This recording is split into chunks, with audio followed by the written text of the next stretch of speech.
সকাল সকাল ঘুম ভাঙতেই অবাক হয়ে গেলাম, দেখি মৌ আমার উপরে শুয়ে আছে। হই ডাইনি, তুই এখানে কেন?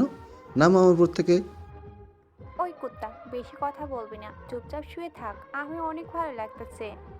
আরে কেউ দেখলে কি হবে? হ্যাঁ। কিছু হবে না। তুই কি ভুলে গেছিস আমাদের এঙ্গেজমেন্ট হয়ে গেছে? আর এক সপ্তাহ পরে আমাদের বিয়ে। না, ভুলিনি।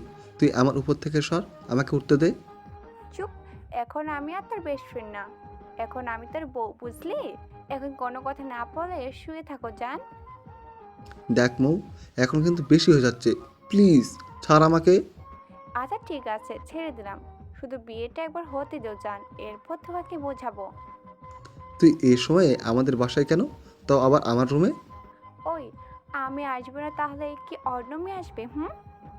আরে বলছি, সকাল সকাল কি মনে করে আসলি? আমার বাবুটির কথা অনেক মনে পড়তেছিল, তাই আসছি। আমার কপালে একটা পাগড়ি জুটছে। এখন তাড়াতাড়ি ফ্রেশ হয়ে আমার সাথে চল। তোর সাথে এখন আবার কোথায় যাব? এত কথা বলিস কেন? তাড়াতাড়ি ফ্রেশ হয়ে আয়। আচ্ছা ঠিক আছে, তুই নিচে যা, আমি ফ্রেশ হয়ে আসছি। হুম, তাড়াতাড়ি আয়। আচ্ছা ঠিক আছে। এরপর ফ্রেশ হতে চলে গেলাম ওয়াশরুমে। ফ্রেশ হয়ে নিচে গেলাম। আমার বাবুটাকে কত কিউট লাগতেছে। আচ্ছা চল এখন আমার সাথে। কই যাবো এত সকালে?